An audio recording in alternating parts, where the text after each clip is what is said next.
games based on movies, well, you know by now, a video game is going to be made of it. So many have tried in the days of the NES, and so many has failed. So, how was Gremlins 2 for the NES? Well, it is probably one of the best movie licensed games on the original Nintendo. The game follows the plot of the second movie. The setting is in New York City, namely Clamp Tower. Through a series of events, Gizmo ends up in the building of Clamp Tower when his owner, Mr. Wing, passes away. And it just so happens that his friend from the first movie, Billy Peltzer, is working in the same building. The game does a good job to tell the story of the movie as you play through it, and there are cutscenes within the game between the levels. The cutscenes are done really well for a NES game. This game is a lot of fun. In this game, you control Gizmo. Gizmo can walk in 8 directions. Pushing B will let Gizmo attack, and pushing A will make Gizmo jump. Throughout the game, you'll come across many enemies, items, and weapons. Regarding weapons, you can only really keep one for a series of stages. The weapons include tomatoes, match, paper clips, a bow and arrow, and finally, the flaming arrow. Some of the items you can pick up along the way are crystals, which are useful for buying things from Mr. Wing's shop throughout the game. Once you enter Mr. Wing's store and leave, the store is gone from that level, and you can only buy one thing at a time, so some thought is required into which item you want to buy. Items to buy from the shop are Gizmo dolls, which are 1-ups, a heart, which adds to yours, power enhancer, which powers up your attack, and a balloon, which if you fall, you'll immediately appear on the screen holding onto it, and you can float across, passing enemies and obstacles.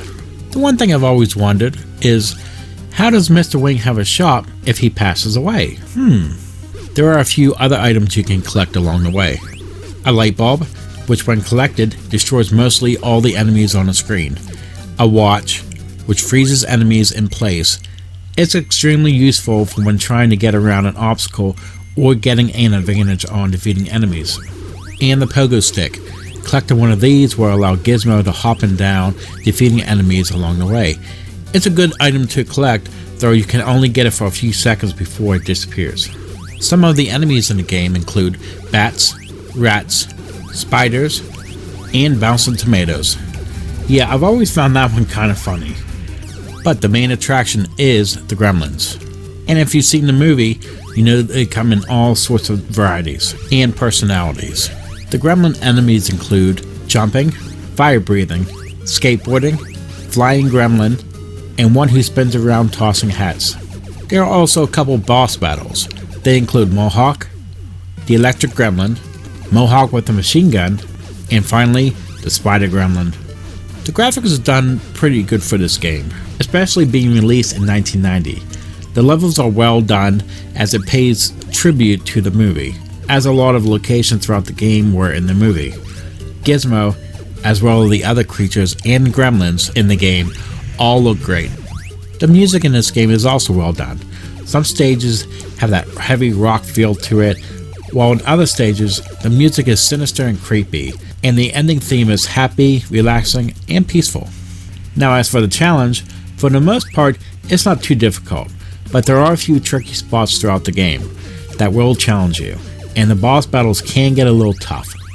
And if it is too tough, there are passwords for this game. I hate those games where there's passwords that are so long it takes you forever just to type them in, then you have to backtrack if you misspell something. Luckily, this one only consists of 4 letters, so that's pretty simple enough.